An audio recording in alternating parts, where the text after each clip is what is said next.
happening. For those that don't understand scalar, would you define a scalar or tell us what scalar weaponry is? It's very complicated. If I read you the definition, you still wouldn't know.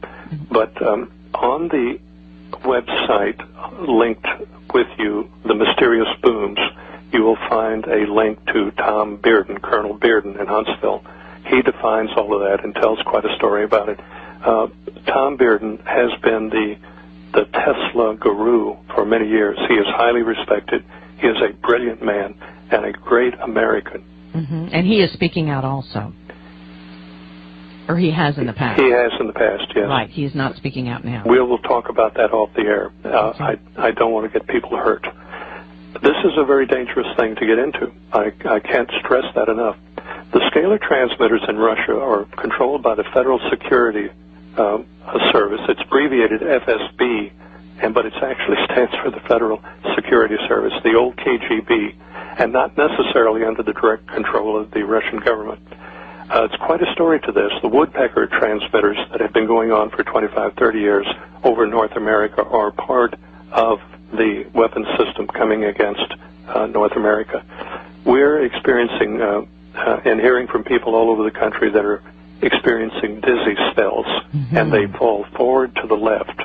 They're dizzy, forward to the left. I'm sure many of your listeners right now are saying, my God, that's happened to me. Well, it's happening all over the country, and that is the manifestation of these scalar weapon systems.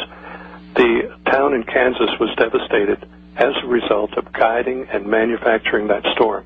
Now, that's going to increase in the rest of this year. The hurricanes were suppressed last year, but hopefully the United States science community will be able to suppress them again. That is the real threat against us right now, is the Russian. Now, other countries have these weapon systems. We are late coming up to speed. We do not have adequate defenses against them right now.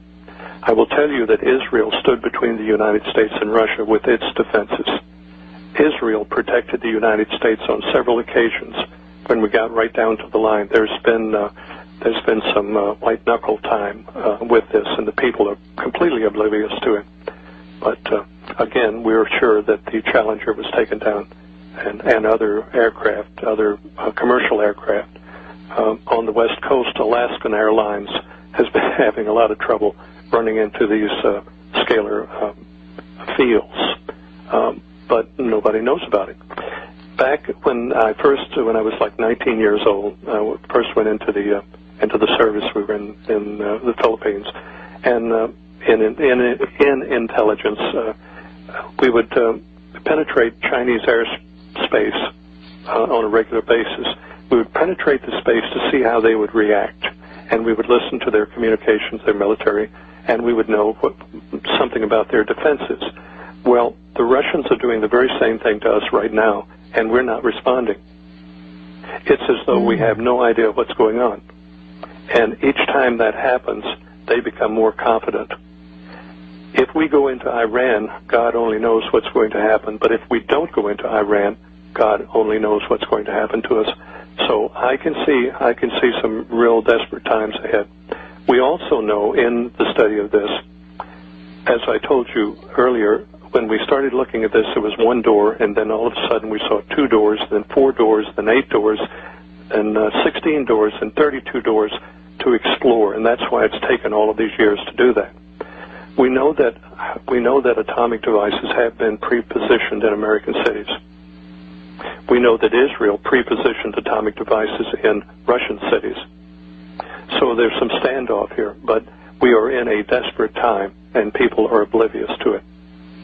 Well, I'm afraid that you're right on the oblivious part, because people cannot believe that this country would do that because of the facade of, oh, we care about your freedom and we're there for you, and we want to provide the most strong military to protect you. And they hate freedom, and that's why they're after us. And all these phony things that we have been fed. But, you know, there is a paper that was done, and I really appreciate receiving this. It was a thesis by Matthew Doggett that, as I understand, is not on the Internet, about the documentation behind what you're talking about here with respect to this project. And I just want to say, ladies and gentlemen, it's called An Atmospheric Sensitivity and Validation Study of the Variable Terrain Radio Parabolic Equation Model, or the VTRPE, as A.C. Griffith was just discussing. Now, can you just help us understand? That's a big title: Atmospheric Sensitivity and Validation Study of the Variable Terrain Radio Parabolic Equation Model. What is, sir, and I have to, excuse me for asking this, but what is VTRPE? It is a sub-program, a computer program within the Radio Frequency Mission Planner system that's key to battlefield operations. It is key. We cannot fight wars without that. We've come to that. As in World War II, you put a man in the field with a gun and say, go shoot him, but today's military operates by a satellite and ground radar. So this system ties into satellite radar and ground radar, and that VTRPE can paint a three-dimension battlefield image over land terrain from a ship 200 miles in the Atlantic or the Pacific. All right, so you say originally it was done to get this three-dimensional battlefield imaging for warships and then for battlefields. Now, how does that translate into something that's going to be negative for our health, though? You're using barium salt and other DARPA aerosols. You're primarily using a mixture of barium salts to make it work over land terrain adequately, accurately. And there are some serious negative effects using barium, and of course a lot of that information is at Carnicom.com. What else do you see as being a problem of doing? Now, you're saying that this was an allegedly somewhat innocuous program to try and just do battlefield imaging. That's how it started. Then DARPA got into it, and other agencies got into it, and God only knows where it is now and what's coming out of those planes. You see, I tried to paint a picture hurriedly of the Iranian-Contra, which was a CIA operation, and this pretty much is a CIA Navy operation. You're dealing with people, you don't know who they are, they're not accountable to anybody, they're capable of dastardly things. You see, the American people are totally out of the loop. Their reality is based on their life experience. You see, the way you judge things and the way you process things, your opinions are based on your own life experience. Most people haven't had these experiences. I was sitting at a kitchen table with a person about a year ago that had retired from the CIA, and she said to me, they do something bad to us, we have to do something twice as bad to them. They do something 3 times as bad, we have to do something 4 times in order to survive and keep the country together and keep the people alive. And we turn into real bastards doing this, And the American people are not aware that is the reality of survival in this country, and they are very critical.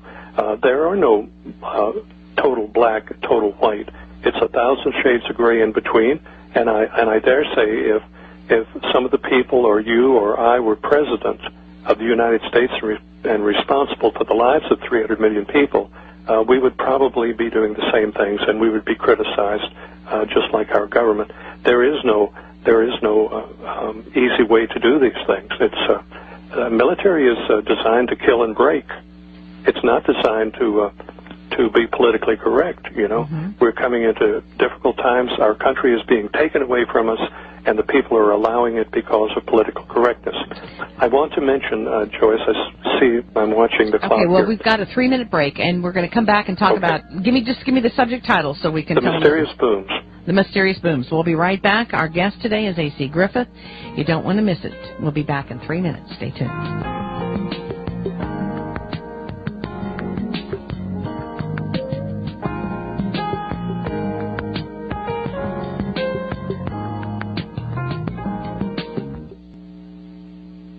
There's something brewing, people know that things aren't right. We're in the dark, it's black as night. And when the ones who see the truth try to convey, they're ridiculed and turned away. Is it conspiracy theory? But now it's time.